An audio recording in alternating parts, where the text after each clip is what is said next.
सनी भाई, आपका बहुत बहुत शुक्रिया। हमेशा से मैं चाहता था कि एक जैसे हम कमेंट्री बॉक्स में गपशप मारते हैं, वैसा एक हल्का फुल्का सा सेशन हो जाए। लोग आपके बेइंतहा चाहने वाले हैं पाकिस्तान में, शायद उतने ही चाहने वाले हैं जितने भारत में हैं। सो आपका एक तो पहले बहुत बहुत शुक्रिया। कोविड-19 आजकल चल रहा है, सो ऑब्वियसली एक शटडाउन पीरियड में भी आपको पकड़ना आसान था थोड़ा सा, और उसके जोक्स भी निकले हुए हैं। मैं शुरू करता हूँ एक जोक से, अगर आप इजाजत दें तो। कोविड-19 के दो जी तीन जी। आज बड़े अच्छे जोक्स आए हैं। वो हाँ जी, हाँ एक बोलिए। यहाँ एक लाहौर में मोटर बाइक पे पूरी फैमिली को लेके वो जा रहा होता है, तो पुलिस वाला रोक लेता है उसको। उसको कहता है, कहाँ जा रहे हो भाई, सब चीजें बंद है। कहता है, ये फैमिली को लॉकडाउन दिखाने जा रहा हूँ। और दूसरा एक बहुत और सारे है, जोक्स वो आए। कह और दूसरा है कि वो कह रहे हैं कि लॉकडाउन में इतने हम सो रहे हैं कि बार बार सो रहे हैं कि जो ख्वाब हैं वो भी रिपीट हो रहे हैं, वो भी एड ब्रेक के साथ। सो ये पीरियड जो है सनी भाई, क्रिकेट के हिसाब से किस तरह से इसको देख रहे हैं, शटडाउन पीरियड? देखिए, क्रिकेट ही क्या, आप कुछ भी देखिए, कोई भी स्पोर्ट देखिए, सारे स्पोर्ट्स बंद हो गए। English Premier League, football league सब जगह की बंद हो गई है। जो ऑगस्टा मास्टर्स गोल्फ टूर्नामेंट जो शुरू करते हैं गोल्फ मेजर्स की, वो बंद हो गई है। विंबलडन ने कैंसिल हुआ है। और फ्रेंच ओपन भी तो सितंबर की बात कर रहे हैं, सितंबर अक्टूबर की बात कर रहे हैं। तो खेल तो बिल्कुल, मतलब खेल कुछ मामूली सी चीज है जब आपकी लाइफ इज आपकी एट रिस्क। जिंदगी का सवाल होता है। तो ये सब खेल वगैरह सब मामूली चीज होती है। मैं समझ रहा था अगर कोई कोविड को बीट कर सकता है तो आप ही कर सकते हैं, इसलिए कि जिस हिसाब से आपने फास्ट बॉलर्स पे हमला किया कोविड पे, आप राइटली पोजीशन थे कि आप हमें बता सकते हैं कि क्या करना चाहिए, क्योंकि सोशल डिस्टेंसिंग की बात होती है बहुत ज्यादा और एहतियात की बात है। I think that's the way to go actually. जी हाँ, बिल्कुल। देखिए, ये देखिए, ये फोन भी जिस पर हम बात कर रहे हैं, उससे मैं काफी डिस्टेंस से भी बात कर रहा हूँ। तो सोशल डिस्टेंसिंग तो होनी ही चाहिए, बिल्कुल।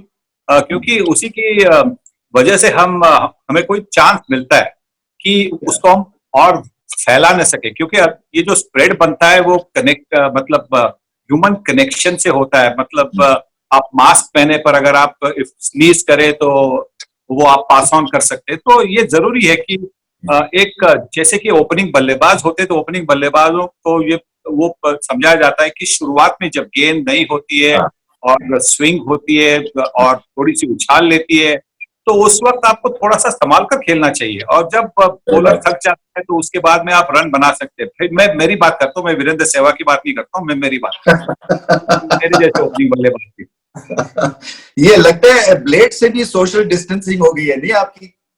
जी हाँ, बिल्कुल।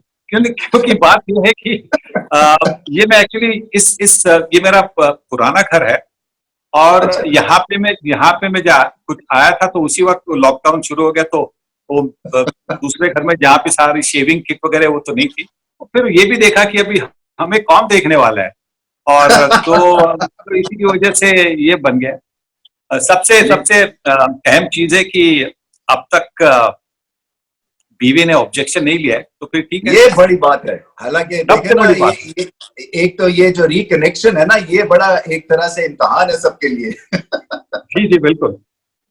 अच्छा, कुछ पाकिस्तान टूर्स की, आपने बहुत सारे पाकिस्तान के टूर किए। मुझे आपकी हमेशा इस बात पे बहुत हंसी आती है जब भी मैं शेयर करता हूँ, कि जैसे आपने मुझे बताया कि लाहौर और पंजाब साइड पे आप खेलना है, तो आपका नाम सुनील गावस्कर से आपका बी उड़ा के सुनील गावस्कर कर दिया उन्होंने। हाँ, जैसे कि मैं गोवा से आया हूँ। क्योंकि देखिए, आप तो जानते होंगे कि जिनका नाम कर से होता है, वो एक कोई इलाका होता है, कोई जगह होती है, कोई एक विलेज जैसी होती है, छोटा सा गांव होता है। उस गांव से जो फैमिली आती है उनको उस गांव से बोलते गावस्कर या तेंदुलकर। या अगर कोई धंधा कर रहा हो, बिजनेस कर रहा होगा, तो उसका उसका नाम लेकर फिर उसके बाद में कर करते हैं। तो जिस तरह से आपके पंजाब में लाहौर में और पंजाब में, हमारे पंजाब में भी सब गवास्कर ही गवास्कर। तो मुझे लगता है मैं गोवा का नहीं हूँ। गोवा के नजदीक नजदीक की जगह से हूँ, पर गोवा का नहीं हूँ।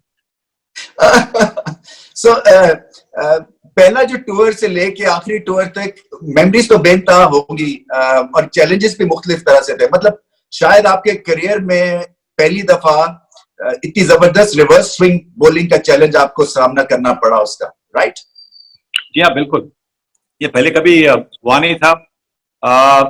हमने सुना है कि सेंचुरी के पहले, मतलब पिछले सेंचुरी के पहले कोई प्लेग हुआ था, और उससे बहुत सारी जानें भी गई थी, तो वो बात अलग थी। पर अब तो ये तो बिल्कुल मतलब जैसे कि अनसीन दुश्मन होता है ना। देखिए, आपको कभी कभी दुश्मन आपके सामने होता है तो आपको पता चलता है कि भाई ये, आप अगर फास्ट बॉलर की बात करें तो आपको पता है कि ये फास्ट बॉलर है, इसके पास ये गेंदें है, वो इस बाउंसर गेंद करेगा, यॉर्कर करेगा, इन स्विंग आउट स्विंग, अगर स्पिनर हो तो टर्न करेगा। तो आप उसके लिए थोड़े से सावधान रहते हैं। पर इस बीमारी से कैसे सावधान रहे, क्योंकि आप सिर्फ सोशल डिस्टेंसिंग से रह सकते। जो अनसीन है ना, दिखाई नहीं देता, तो हम उसका सामना कैसे करें? सही बात, सही बात है। तो जो ग्रेट स्पेल्स आपके हिसाब से जो आपने खेले सनी भाई, जी, कोई 2-3 आपको याद है जहां पे आपको बैटिंग करने का चैलेंज था और मजा भी आया, और एक आपकी टेक्निक का, टेम्परामेंट का इम्तिहान भी हुआ? हाँ जी, बिल्कुल। 1982-83 में जब भारतीय टीम पाकिस्तान आई थी, तो वहां पे जिस तरह से इमरान ने गेंदबाजी की थी, 40 विकेटें ले ली थी उन्होंने, और 6 टेस्ट मैच हुए। तो एक वहां पे जो, मतलब हर एक स्पेल इमरान और सरफराज का बड़ा टेस्टिंग स्पेल था। और खास करके उस वक्त किसी को ये, मतलब ये रिवर्स स्विंग, कॉन्ट्रास्ट स्विंग जो बात करते उसके बारे में पता नहीं था। तो जब गेंद नहीं थी तो इतनी तकलीफ नहीं हुआ करती थी। जैसे कि 1 घंटे के बाद, अगर आप 1 घंटे के लिए खेले, तो उसके बाद में जिस तरह से, या लंच के बाद में जिस तरह से गेंद स्विंग होने लगती थी, उसका सामना करना बड़ा मुश्किल हुआ था। तो वो टेस्टिंग बड़ी जबरदस्त टेस्टिंग थी। रिचर्ड हैडली के खिलाफ जब न्यूजीलैंड में खेलते हैं, तो रिचर्ड हैडली के खिलाफ जो स्विंग और पेस की जो वो बॉलिंग थी, वो भी टेस्टिंग थी। वेस्ट इंडीज के खिलाफ तो मतलब हर एक टेस्ट में कुछ ना कुछ टेस्ट हुआ करता था। आपकी टेम्परामेंट टेस्टिंग होती थी, आपकी टेक्निक की टेस्टिंग हुआ करती थी। तो वैसे 2-4, पर सबसे मैं समझता हूँ जबरदस्त जो टेस्टिंग हुई थी, वो रिचर्ड हैडली ने जो 1981 में हमारे खिलाफ जो 3 टेस्ट मैच में गेंदबाजी की थी, वो बहुत जबरदस्त टेस्टिंग हुई थी। बिल्कुल ठीक है। वेस्ट इंडीज के तो आपने छक्के छुड़ा दिए थे सनी भाई। तो ये मुझे बताएं कि अगर 2-3-4 वर्ड्स में, एक सेंटेंस में, philosophy of batting, opening batting अगर मैं आपसे पूछूं तो वो क्या होगी? मुश्किल सवाल है इसलिए कि बहुत सारी चीजें आती है, कंसंट्रेशन, फोकस, टेक्निक, ये सब चीजें। मगर आपके हिसाब से जो आप ग्रेट बैट्समैन बने, किन चीजों पे बेस किया आपने ग्रेटनेस को? जी हाँ, देखिए, टेम्परामेंट सबसे अहम चीज होती है। मैंने हमेशा ये कहा है कि temperament is what separates main from the boys. क्योंकि आपके पास भले कितनी भी जबरदस्त टेक्निक हो, अगर आपके पास वो टेम्परामेंट नहीं हो, आपके पास वो मानसिकता नहीं हो, तो फिर आप कुछ नहीं कर पाएंगे। तो टेक्निक की तो जरूरत होती है, पर उससे भी ज्यादा मैं समझता हूँ टेम्परामेंट की जरूरत होती है। और टेम्परामेंट के साथ आपके पास कॉन्सेंट्रेशन भी बनता है। तो वो सब मैं समझता हूँ कि वो कॉन्सेंट्रेशन और टेम्परामेंट की वजह से जो सक्सेस मिला है, वो उसी की वजह से। अच्छा, मैं बताता चलूं सब लोगों को, सब फैंस को, कि 86 की सीरीज में, ये मैंने आपसे बहुत दफा बताया भी है ये किस्सा, क्योंकि वो टेम्परामेंट और फोकस और कौन सी गेंद खेलनी है, कौन सी छोड़नी है। सो मैं शॉर्ट लेग पे फील्डिंग कर रहा होता था, इमरान खान बड़ा जोर लगाते थे, और बेनता रिस्पेक्ट थी सनी भाई के लिए। हम सब जब ये आते थे तो मतलब हम सब इनको देखते थे कि अब एक इम्पॉसिबल सिचुएशन होने वाली है पाकिस्तान के लिए, और अच्छी बॉल, और बहुत ही अच्छी बॉल पे ही आउट होंगे, अदरवाइज कोई चांस नहीं। सो इमरान खान पूरा जोर लगाते थे आके, कभी बाउंसर तो आराम से पीछे ऐसे बाउंसर को छोड़ देते, आउटसाइड दी ऑफ स्टंप आराम से यहाँ छोड़ देते, और जैसे गेंद मिडिल लेग स्टेप पे आती तो टक करके यहाँ पे 4 लगा देते। तो मैं शॉर्ट लेग पे खड़ा होता था, तो 4-5 ओवर्स के बाद जब इमरान खान की फ्रस्ट्रेशन बढ़ती थी तो गालियां मुझे पड़नी शुरू हो जाती, क्योंकि मैं ओपन करता था कि देखो कैसे खेलता है ये, तुम क्यों नहीं ऐसे करते हो? तो मैं कहता हूँ सर वो खेलते ही कुछ नहीं है, तो मैं कैसे क्या चीज फॉलो करूं? मेरी किताब में जो है आउटसाइड द ऑफ स्टंप गेंद छोड़ना नहीं, एज मारनी है। सो ये मतलब मेरा आपकी वजह से मुझे बहुत गालियां पड़ी हैं, मैं आपका शुक्रिया भी अदा करना चाहता हूँ ऑन रिकॉर्ड। अच्छा। पर इमरान इमरान इमरान जब गाली देता था तो प्यार से गाली देता था। वो यही चाहता था कि उसकी उसके जो टीममेट्स थे वो अच्छा करे। तो जो एक मतलब कभी कभी आप किसी को मतलब स्कोल्डिंग देते हैं तो वो स्कोल्डिंग इस इंटेंशन से होती है, इस इरादे से होती है कि आप अपना गेम को सुधारें, इम्प्रूव करें। देखिए, एक तो स्कोल्डिंग होती है तरीके वाली, एक होती है स्कोल्डिंग जिसमें आपको अम्मी अब्बा सब याद करवाए जाते हैं, सो वो थोड़ी सी टफ स्कोल्डिंग होती थी। मगर ये कहने की बात है, आपका पॉइंट ठीक है बिल्कुल। वेस्ट इंडीज के अगेंस्ट एक मुझे बात याद है कि पाकिस्तान के खिलाफ जब श्रीकांत के साथ मैंने ओपन की थी, मैं समझता हूँ चेन्नई की पहली टेस्ट मैच थी 86-87 सीरीज की, और तेज पिच थी वो। हाँ, काफी तेज पिच थी। तो उसी पिच पर श्रीकांत ने एक हुक किया, एक इमरान को एक स्लिप्स के ऊपर से चौका लगा दिया और उसके बाद में लॉफ्टेड मिड ऑफ के ऊपर से लॉफ्टेड शॉट करके चौका लगा दिया। और आप जानते हैं कि श्रीकांत हर शॉट के बाद में अपने आप को ऐसा घूमते हुए स्क्वायर लेग की तरह जाता था, अगली गेंद के इंतजार करके। तो इमरान तीसरे शॉट के बाद में इमरान उसकी तरफ देख रहा है, फिर उसने देखा कि वो बहुत दूर चले गए, फिर मेरी तरफ देख के, मैं नॉन स्ट्राइकर एंड पे खड़ा था, मेरी तरफ देख के कहता है, चलो उसको गाली भी नहीं दे सकता, वो कितना दूर जाता है उसको की तरफ। सही बात है, बिल्कुल सही बात। बड़ी ग्रेट मेमोरीज है आपकी जो वेस्ट इंडीज के अगेंस्ट एक जबरदस्त करियर परफॉर्मेंस है सनी भाई। मतलब हमारी तो टांगे कांपती थी, क्योंकि देव हेकल जायंट्स जो थे वो आके, और फिर जो क्वालिटी ऑफ फास्ट बॉलिंग थी उनकी थ्रू आउट उस एरा में भी, अब 70s से लगा के ऑलमोस्ट लेट 80s तक कमाल बॉलिंग की उन्होंने।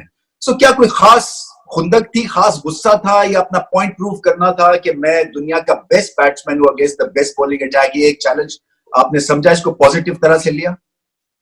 बिल्कुल नहीं, वैसा कुछ नहीं था। पर जब हम 1971 में खेलने गए थे वहां, तो वहां पे जिस तरह से लोग कहते थे कि उसके पहले 1962 में जब भारतीय टीम गई थी तो ऑल सारे 5 टेस्ट मैचेस हार चुके। तो जिस तरह से वेस्ट इंडीज में मतलब इमिग्रेशन से पहले जहां पे हम जमैका में लैंड किए, इमिग्रेशन से जिस तरह से उनका बर्ताव था कि ये यार आप लोग कुछ नहीं, आप तो फास्ट बॉलिंग से डरते हैं वगैरह, तो उस वक्त ये मतलब एक मन में एक डिटर्मिनेशन जैसी बन गई कि नहीं, हम दिखाएंगे कि हम आपके फास्ट बॉलिंग को डरते नहीं, हम फास्ट बॉलिंग शायद ठीक तरह से खेल नहीं पाते पर हम आपकी फास्ट बॉलिंग से डरते नहीं। तो इसीलिए उस मतलब इरादे से मैदान में मैं उतरा था कि जो भी हो, मैं ये नहीं दिखाऊंगा कि मुझे इससे कोई डर है। और देखिए, जब मेरी करियर शुरू की थी तो मेरी हाइट तो बिल्कुल वैसी ही थी, मेरी हाइट वैसे ज्यादा बड़ी नहीं, तो मतलब क्लब क्रिकेट, स्कूल क्रिकेट से सब फास्ट बॉलर्स थे, वो आपको बुली करना चाहते थे। बुली करना मतलब बाउंसर डाले। हाँ, उनकी स्पीड थोड़ी सी कम होगी, पर वो बाउंसर खेलने की जो उसी वक्त से जो आदत पड़ी थी, तो वो बिल्कुल हैंडी हो गई जब वेस्ट इंडीज के खिलाफ हम निकले थे तब। नहीं, जबरदस्त है। अच्छा, थोड़ी मॉडर्न डे क्रिकेट की तरफ चलते हैं सनी भाई। वो एक आपका एरा था, एक आपका एरा है। ऑब्वियसली ठीक बात नहीं है कि एरास को कंपेयर करें, बिकॉज उसके अपने चैलेंजेस थे। पुरानी क्रिकेट में आप 6 बाउंसर करवा सकते थे एक ओवर में, अब और एक तरह से सिचुएशन डेवलप हो गई हुई है। मगर जो टेस्ट क्रिकेट के ऊपर कम एम्फेसिस है, आजकल देखा यही क्या है कि T20 या व्हाइट बॉल क्रिकेट ने टेक ओवर कर लिया। कितना फ्रस्ट्रेट होते हैं आप? देखिए, बात एक अच्छी है कि भारत के कप्तान विराट कोहली वो टेस्ट क्रिकेट भी पसंद करते हैं। उन्होंने काफी टेस्ट क्रिकेट को इम्पोर्टेंस दिया है। ऑस्ट्रेलिया के स्टीव स्मिथ भी एक ऐसे खिलाड़ी है जो टेस्ट क्रिकेट को इम्पोर्टेंस देते हैं। तो जब तक ये जो मतलब हीरोज है, आज के जो हीरोज है, वो जब तक टेस्ट क्रिकेट के बारे में बातें करते रहेंगे तो टेस्ट क्रिकेट सर्वाइव होगा। मैं जानता हूं कि टेस्ट क्रिकेट इतनी एक्साइटिंग नहीं होती, क्योंकि उसमें काफी सेशंस भी बन सकते कि जहां पे ज्यादा रन नहीं बनते। मतलब पूरे दिन में शायद कभी कभी 200 ही रन बनते, 250 250 रन बनते, और आप देखें कि T20 क्रिकेट में कभी कभी एक टीम 20 ओवर में 200 के करीब रन बनाती है, तो वो जो एक्साइटमेंट बनती है वो शायद टेस्ट क्रिकेट में है नहीं। पर टेस्ट क्रिकेट में आपकी मतलब सही जो स्किल है और आपकी जो टेम्परामेंट है उसकी टेस्टिंग तो वही पे होती है। तो अगर सारे क्रिकेटर्स अगर आप ऐसे देखें तो वो जानते हैं कि अगर मतलब जब उनकी करियर खत्म होगी तो अगर उनकी रेटिंग होगी तो वो रेटिंग सिर्फ उन्होंने टेस्ट मैच क्रिकेट में किस तरह से परफॉर्म किया उस पर ही उनकी रेटिंग होगी। देखिए आप अभी आप बात करते हैं तो आप Steve Smith, Virat Kohli, Nathan Lyon, Mitchell Starc, इनकी बात क्यों करते हैं? क्योंकि उन्होंने टेस्ट मैच पर परफॉर्म किया। T20 क्रिकेट देखिए, 50 ओवर्स की क्रिकेट देखिए, कितनी मैचेस आपको याद रहती है। बट टेस्ट क्रिकेट की दो मैचेस दिलचस्प मैचेस होते तो हमेशा आपको याद रहते।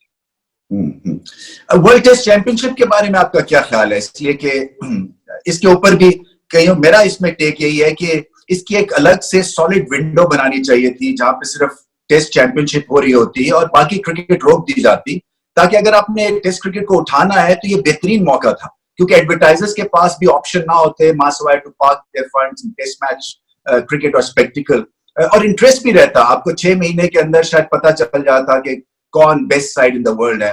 आपकी क्या टेक है इसमें सनी भाई?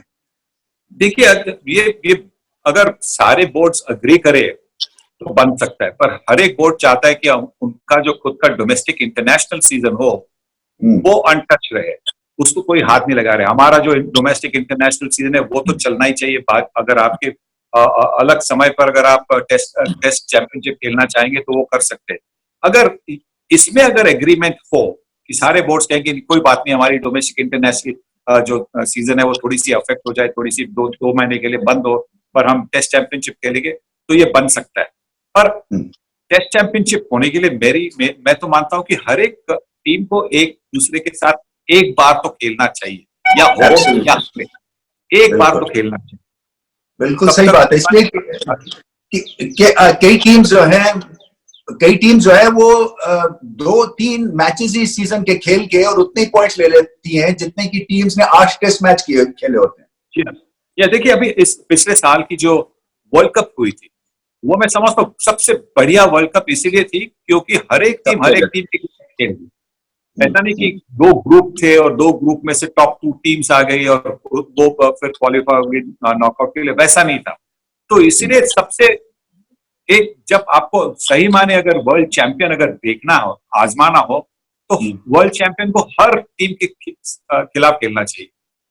बिल्कुल सही पॉइंट है। ये जो बैटिंग का टैलेंट हम भारत से देखते हैं, या जैसे आप पहले पाकिस्तान के फास्ट बॉलिंग टैलेंट से इम्प्रेस थे, हम हमेशा से भारतीय बैटिंग टैलेंट से इम्प्रेस्ड हैं। अगर मैं आपसे पूछूं कि उसकी क्या वजह है, कल्चर है या कोचेस जिस तरह से सिखाते हैं या जिस तरह से ग्रास रूट्स के ऊपर काम किया जाता है यंग टैलेंट्स के साथ, आप समझते हैं इन्हीं वजूहात की वजह से जो है बैटिंग टैलेंट हमेशा से स्ट्रॉन्ग आया है भारत की तरफ से? जी हाँ, और एक दूसरी बात है कि यहाँ पे जब भारत में जो पिचेस बनाई जाती है वो बहुत अच्छी पिचेस बनती है और इसी की वजह से बैटिंग में ज्यादा दिलचस्पी लेते हैं। अब फास्ट बॉलिंग की अगर बात करें, फास्ट बॉलिंग बहुत एफर्ट लगाने पड़ते हैं, बहुत ट्रेनिंग करनी पड़ती है और कभी कभी आप अगर अच्छी पिचेस पर अगर बॉलिंग कर रहे हो और उस पिच पर अगर आपको कोई मदद नहीं मिल रही तो फिर आप कहेंगे कि आप फास्ट बॉलिंग करके फायदा क्या है। तो इसीलिए मैं समझता हूँ कि भारत में ज्यादा बल्लेबाज इसीलिए निकलते हैं क्योंकि उनके पास रोल मॉडल्स भी होते हैं। देखिए हर एक जनरेशन को 2 या 3 अच्छे ऐसे बल्लेबाज के रोल मॉडल बनते हैं। वो कहते हैं कि हमें इनके जैसा बनना है, हमें तेंदुलकर जैसे बनना है, हमें द्रविड़ जैसे बनना है, सहवाग जैसे बनना है। तो अगर आपके पास लक्ष्मण जैसे बनना है तो आपके पास अगर ये रोल मॉडल बनते हैं ना तो फिर आप आसानी से बल्लेबाजी कर सकते हैं। और दूसरी एक बात है शायद, और ये थोड़ी मॉनेटरी बात है कि अगर आप इंडिया में अगर आप एडवर्टाइजिंग की जो ब्रांड वैल्यू बनती है वो बल्लेबाजों से बनती है। बॉलिंग में आप बहुत कम ऐसे मॉडल्स देखेंगे एडवर्टाइजिंग में जिनको बॉलर्स को चुना जाता है, बल्लेबाजों को ही चुना जाता है। सही बात है। मगर जो बॉलिंग टैलेंट भी है वो शानदार अब निकल रहा है भारत से, उसकी क्या वजह आप समझते हैं? देखिए सबसे पहले मैं कपिल देव को श्रेय देना चाहूंगा क्योंकि कपिल देव ने उनको दिखाया जो भारतीय युवा गेंदबाज थे, फास्ट बॉलर्स थे, उनको दिखाया कि ये मतलब जो सपाट पिचेस होती है, अपने सब कॉन्टिनेंट के सपाट पिचेस पर भी आप विकेट ले सकते हैं। आप सपाट पिचेस पर अच्छी स्विंग करके, अच्छी लाइन लेंथ और तेजी से अगर गेंदबाजी करेंगे तो आपको विकेट मिलेगी। और कपिल एक ऐसे एक्साइटिंग क्रिकेटर थे, सिर्फ फास्ट बॉलिंग ही नहीं, पर जिस तरह से वो बल्लेबाजी भी करते थे, तो लोग कपिल को फॉलो करना चाह रहे थे। तो उसी की वजह से फिर श्रीनाथ आगे, जहीर खान आगे, और अब देखिए अब भारत के पास मैं आपको कहूं कि इतने सारे फास्ट बॉलिंग प्रोस्पेक्ट्स हैं कि सिलेक्शन कमेटी के लिए एक सरदर्द बन गया कि हम किसको ले, इनको ले ले, इनको ले ले, इतने सारे ऑप्शंस भी बने हैं। तो ये अच्छी बात है भारतीय क्रिकेट के लिए। भारतीय क्रिकेट की आप समझते हैं जो इस वक्त क्वालिटी की टीम है और ऑलमोस्ट हर ही फॉर्मेट में बहुत ही इंप्रेसिव शो है, उसकी क्या वजह है? ये टर्निंग पॉइंट आपके हिसाब से क्या बना फिर? ठीक है, टर्निंग पॉइंट भी तो एक आत्मविश्वास बनता है, वो मैं समझता हूँ कि 1983 के वर्ल्ड कप के बाद में आ गया। उसके बाद में भारत में भी ज्यादा मैचेस होने लगे, और आप जितना ज्यादा खेलेंगे आपको ज्यादा अनुभव मिलता है। आप शायद हार भी जा सकते हैं, पर फिर भी हारने में भी आप बहुत कुछ सीख सकते हैं, हार से भी आप बहुत कुछ सीख सकते हैं। तो ये एक जो मतलब इंस्पिरेशन थी 1983 के वर्ल्ड कप के विन के बाद, तो उसी के बाद में भारतीय क्रिकेट में एक नई इलेक्ट्रिसिटी बन गई, एक नई एनर्जी जैसी आ गई, और उसकी तो रिजल्ट हम अब देख रहे हैं। अब दूसरी बात है कि अब T20 क्रिकेट आप खेलते हैं, तो आप T20 मतलब आईपीएल में जो युवा खिलाड़ी है उनको ये जबरदस्त मौका मिलता है कि वो एक चेंज रूम में ना सिर्फ भारतीय स्टार्स और सुपरस्टार से आप मिलते हैं, पर ओवरसीज के जो भी स्टार्स है उनको आप मिलते हैं। उनके साथ बैठकर आप उनकी ट्रेनिंग मेथड्स देख सकते हैं, आप उनको ड्रेसिंग रूम में आप देख सकते हैं कि वो किस तरह से प्रेशर को हैंडल कर रहे हैं, और उससे आप बहुत कुछ सीख सकते हैं। और इसी की वजह से भारत में इतने सारे युवा खिलाड़ी इसलिए आ रहे हैं क्योंकि वो ये जो एक अनुभव उनको मिल रहा है वो एक अनमोल सा अनुभव है। बिल्कुल सही पॉइंट है। इसलिए जो क्रिटिकल मोमेंट्स पे अब भारत जो है वो बहुत बेहतर डिसीजंस कर रहे हैं। एक ये भी बड़ी ग्रेट चेंज आया है कि जो क्रंच मोमेंट्स आते हैं, और शायद वो MS धोनी को उसको बहुत क्रेडिट देना पड़ेगा, क्योंकि जितना प्रेशर पड़ता था उन पे उतनी क्लैरिटी ऑफ थॉट और माइंड और प्रोसेस उनका ठीक काम करता था। आप एग्री करते हैं? बिल्कुल बिल्कुल। और देखिए, जब आपका दिमाग ठंडा होता है तो आपको ठीक तरह से सोचने का मौका भी मिलता है।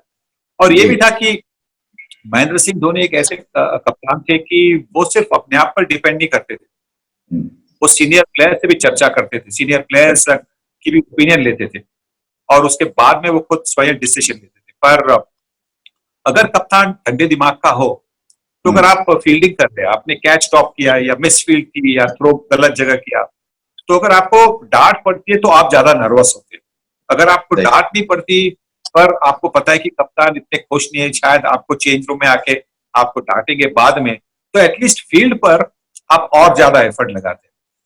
Correct correct, absolutely right. अच्छा सनी भाई, रेटिंग्स के हिसाब से मुश्किल काम है क्योंकि बहुत बढ़िया बढ़िया बल्लेबाज हैं सारी दुनिया में, मगर भारत की बात करें, आपके कुछ फेवरेट्स होंगे। जैसे मुझे ऐसा लगता है कि विव रिचर्ड्स के बाद जो सबसे बड़ा एंटरटेनर आया मॉडर्न डे क्रिकेट में, वो वीरेंद्र सहवाग मुझे ऐसा लगे कि जिन्होंने एक तरह से ओपनिंग को रीराइट करके रख दिया, उसके मेथड, टेक्निक, सोच। तो आपके भी कुछ इस तरह से भारत के कुछ फेवरेट क्रिकेटर्स हैं जो कि आप समझते हैं कि जिन्होंने मेरा दिल छू लिया और मैं इंप्रेस हुआ हूं? क्योंकि आपको इंप्रेस करना मुश्किल बात होगी। देखिए वीरेंद्र, आपने बिल्कुल सही नाम ले लिया, वीरेंद्र सहवाग। इन्होंने जिस तरह से बल्लेबाजी की वो तो मतलब बहुत मजा आता था, और उन पर हम गुस्सा इसलिए करते थे क्योंकि हम खुद चाहते थे कि वो लंबी पारी खेले। जब वो एक खराब शॉट खेल के आउट होते थे तो गुस्सा इसीलिए आता था कि उन्होंने हमें डिप्राइव किया, हमें हमारी एंजॉयमेंट को डिप्राइव किया कि आप 10 रन करके आउट हो गए। 10 रन करके क्यों आउट हो गए? हमको आपको देखना था, पूरे दिन भर बैटिंग करके हम आप जो हमें एंटरटेन कर रहे हैं वो हमें देखना था। पर ये बिल्कुल वीरेंद्र सहवाग जिस तरह से बल्लेबाजी उन्होंने की ओपनिंग करके, बहुत ही मजा आता था। आपने बिल्कुल सही कहा कि सबसे मतलब एंटरटेनिंग अगर बल्लेबाज अगर पिछले 20 सालों में अगर आप किसी का नाम ले तो वीरेंद्र सहवाग का ही नाम होगा। अच्छा, सचिन आपके बहुत मुंबई से उठे वो भी, और आपको आपके साथ कंपेयर करते रहे, वो फिर उसी एरा में राहुल द्रविड़, मतलब एक अगर आप उठाएं लोगों के नाम बताना शुरू करें तो हैरान कुन बात है कि एक नहीं, दो नहीं, तीन तीन, चार चार उस पाए के बल्लेबाज एक ही टीम में खेल रहे थे। ये कमाल था वैसे। जी हाँ, बिल्कुल। उस टीम में बिल्कुल आप कैसे ब्रेक थ्रू करते थे। ओपनिंग में वीरेंद्र सहवाग, गौतम गंभीर थे, बड़ी जबरदस्त ओपनिंग पे। नंबर 3 पर द्रविड़, नंबर 4 पर तेंदुलकर, सचिन थे, 5 पर वीवी लक्ष्मण, 6 पर सौरव गांगुली। तो अगर आप उस के अगर मिडिल ऑर्डर बल्लेबाज थे तो आपको मौका मिलना बहुत बहुत इम्पॉसिबल था। अगर कोई इंजर्ड हो तो ही आपको मौका मिलता था। और इस बैटिंग लाइनअप को देखने के लिए बहुत मजा आता था। देखिए, सचिन तेंदुलकर, मैं समझता हूं कि आप जो बैटिंग परफेक्शन बनता है, सबसे नजदीक, मतलब closest to batting perfection, Sachin Tendulkar. मैंने बहुत सारे बल्लेबाजों को देखा है, बट मतलब बिल्कुल बैटिंग परफेक्शन के बिल्कुल मतलब क्लोजेस्ट। मतलब उनकी बैकलिफ्ट देखे, उनका बैलेंस देखे, आगे जाकर खेलते थे, पीछे जाकर खेलते थे, दोनों साइड खेलते थे, सारे शॉट्स थे फ्रंट फुट पे, मतलब आगे के शॉट्स थे, स्वीप शॉट, कट शॉट, आप जो भी देखे उनके पास से। तो इसीलिए मैं समझता हूँ कि closest to batting perfection Sachin Tendulkar से। अगर आपको मतलब सॉलिडिटी चाहिए और उसके साथ आपको ये कॉन्फिडेंट बनना चाहिए तो राहुल द्रविड़ थे। अच्छी गेंदों को चौके मारने के लिए आपके पास वीवीएस लक्ष्मण थे। मतलब के खिलाफ, शेन वॉर्न के खिलाफ उन्होंने जिस तरह से बल्लेबाजी की, जब 281 रन बनाए थे, और टर्निंग पिच पर मिड विकेट और मिड ऑन के बीच में से वो चौके मार रहे थे अगेंस्ट द स्पिन, बहुत ही जबरदस्त। तो ये बहुत सारे भारतीय टीम में बहुत सारे बल्लेबाज जो हमने देखे, बहुत मजा आ गया। और अब है विराट कोहली है, रोहित शर्मा है, तो इनको देखकर भी बहुत मजा आता है। विराट को कैसे पोजीशन करते हैं ग्रेट्स में, भारत की अगर आपको मैं लाइनअप में? जी हाँ, बिल्कुल, वो तो अभी ग्रेट में तो जरूर है, क्योंकि आप उनका रिकॉर्ड देखें, टेस्ट मैच में देखिए, 50 ओवर के मैचेस में देखिए, T20 के क्रिकेट में देखिए, जबरदस्त रिकॉर्ड। मैं तो बिल्कुल अभी अभी already he is a great player है, और उसके सामने मैं समझता हूँ 8-10 साल और भी है खेलने के लिए, क्योंकि वो जबरदस्त फिट है। तो 8-10 सालों में वो और खुद के एक मतलब नए नए वर्ल्ड रिकॉर्ड वो इस्टेब्लिश करेंगे। सनी भाई, आपका टेक क्या है? कंट्रोवर्शियल मुझे पता है सिचुएशन भारत और पाकिस्तान की, बट क्रिकेट के मैदान के ऊपर do you think neutral venue के ऊपर जो है कुछ इवेंट्स रेगुलरली होने चाहिए? बिकॉज बहुत कुछ सीख सकते हैं एक दूसरे से। देखिए, ये तो मैं समझता हूँ कि ये नॉन स्टार्टर है। क्योंकि चांसेस मैं समझता हूँ कि लाहौर में स्नोफॉल होने के चांसेस ज्यादा है, पर भारत और पाकिस्तान के बीच में बायलैटरल सीरीज होने के चांसेस मैं नहीं मानता हूँ कि अभी होने हैं। तो शायद जब सिर्फ वर्ल्ड कप या आईसीसी टूर्नामेंट्स होंगे उसी में तो सामना होगा, पर बायलैटरल सीरीज, जैसा मैंने कहा कि लाहौर में स्नोफॉल बन सकती है, पर बायलैटरल सीरीज होना अभी तो बड़ी मुश्किल चीज है।